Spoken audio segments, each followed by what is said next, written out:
So let's talk iPad Pro. I've been here at home, like a lot of you, not able to get out or go anywhere, but I've been able to test out the iPad Pro, Apple's 2020 update. This is the sort of thing that I've been looking for on an iPad for a while, is a way to bridge the gap. I think iPads are great, but they can get really pricey.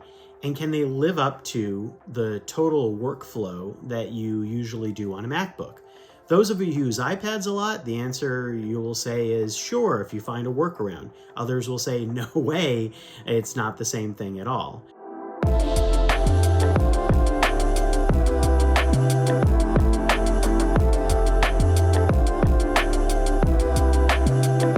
The iPad Pro a year and a half ago in 2018 was a great piece of hardware, but it still didn't bridge the gap in some areas that I was really looking forward to, one of which was the trackpad. The good news is that trackpad support is really here, but not just this iPad Pro. It's going to be available across a ton of iPad models.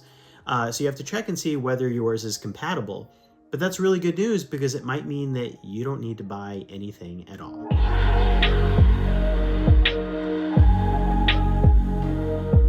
A lot of the functions on the iPad now, I feel like I could take care of with just a keyboard and a trackpad, which is what I want. Now, why would I want that and why would I care so much? For me, it's about editing and editing workflow. Sure, I can type on an iPad, and sure, I can use the touchscreen and do a lot of different things, but the ability to edit text and drag and drop things around intuitively really hits a bottleneck on iPads before this. Now, with the trackpad, it's still not perfect. Right now, dragging and dropping and selecting text is a little bit weird. Sometimes when you move the cursor around, it will actually allow you to click and drag and highlight text. Other times, you're just going to drag the cursor. I couldn't quite get a feel for the differences in how that works. The trackpad cursor mutates into different functions based on what it's near. It starts as a little circular dot, but if it gets near an icon, the icon gets a little bit bigger and animates. If it gets near something else, depending on the app, it could start to animate.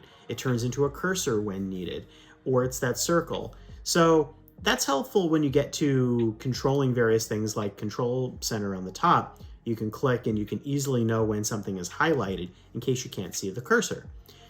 But it's not so great for other things. Again, that type of fine-grained work in text.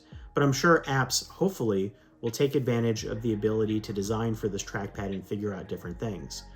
Now, if you use two fingers, you can do essentially what's like a right click. And then when you do that, you can look at things like copy and paste. I found that a little hard to pull off at times. There are some settings that can also control things like the cursor speed, to activate tap to click instead of click, which is the way that I normally work on a MacBook. So I'm really glad that's in there. And controlling natural scrolling. So not a ton of customization features, but at least they're there. And if you do three fingers up, you can bring up all of your open apps and workspaces. If you bring your finger down to the bottom and then drag down one more time, you can bring up the dock. It's hard to bring up things like slide over, which is that slide over extra pane on iPad multitasking, or to control different panes if you have two in split view, as it's called. So some of those controls aren't really there yet. Now, this is with iOS 13.4. There's still going to be iOS 14, and I'm really hoping that a lot of this stuff gets smoothed out in that update when it arrives.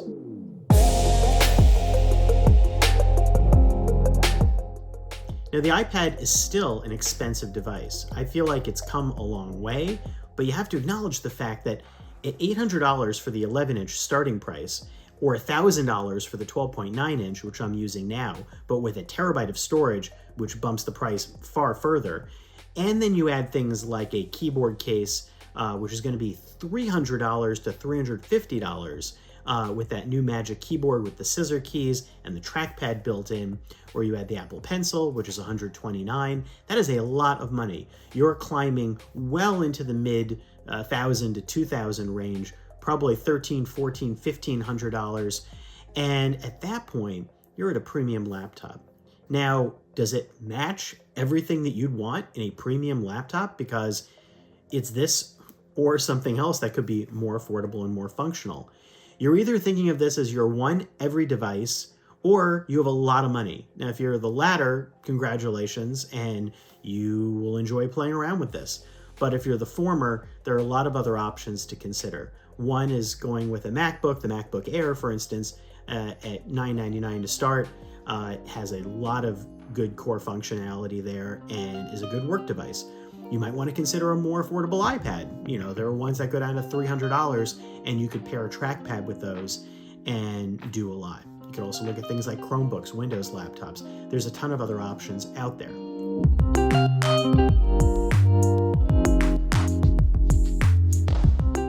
The iPad's second big feature is its new rear camera array, which I'm staring at right now as I talk to you on this. In fact, I've been recording this whole stand-up on the iPad Pro just to see what it's like. I'm recording in 4K, 24 frames per second, and also I'm recording with the built-in audio on the iPad Pro, which Apple has improved. There's a 5 mic array in here, and the audio quality is supposed to be on par with what the 16-inch MacBook Pro also had. It sounds pretty good from what I've been testing. I'm recording at about yay distance away from the iPad, if that helps. It's raining right now, so you might hear a little bit of that. It also has a LiDAR sensor. Now, this is a brand new piece of tech on the iPad and on any Apple device. It's a 3D scanning tool. Now, what's that for?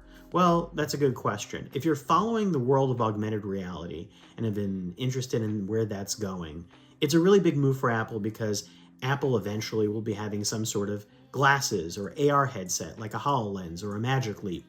That's what it seems like.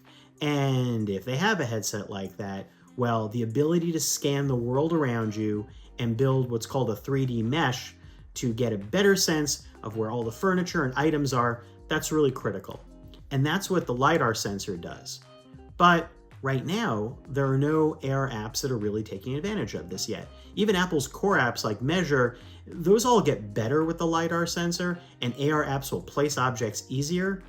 But Apple's AR kit, which works on a lot of other iPads already, totally works well as it is. So it's really hard to see what you're gaining here.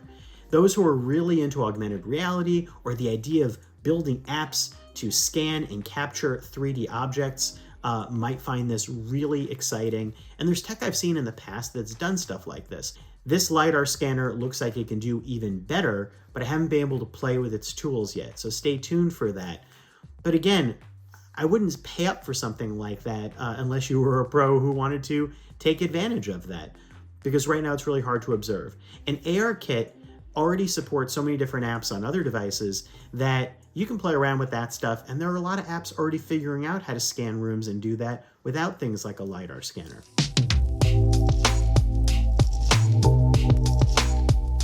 There's still a USB-C port, just one, and there are still the same design elements that were in the iPad previously. This really looks exactly like the last iPad Pro.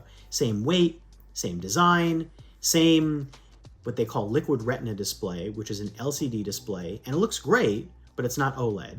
And it's got those curved edges around the corners, and it has Face ID, and it works with the second generation pencil, which is the one that came out in 2018, not the first generation pencil, so it magnetically attaches to the top of the iPad, and it works the same as it did before. You will have to get a new case for this, because even though it uses the same smart connector, the hole for the camera, which is larger, will need to be different. One other thing that the iPad has this time is Wi-Fi 6. That's something that's missing from the new MacBook, and that's nice to have as an extra boost for your home networking. It should give you some faster speeds. Better to have that than not. So, do I recommend that you upgrade? Right now, these are really financially uncertain times, and if you're like me, I'm looking for ways to not spend a lot of money and to think about using what you've got. This iPad Pro is not part of that equation. I would love it to be more affordable, but that's what the other iPad models are for. At least you're getting more basic storage on each iPad. 128 gigabytes is now the starting point, which is a lot better than 64 was before. But we'll have to see what iOS 14 brings. Maybe it will open up the ways that the USB-C port is used. Maybe it'll open up multitasking, which I'd really like.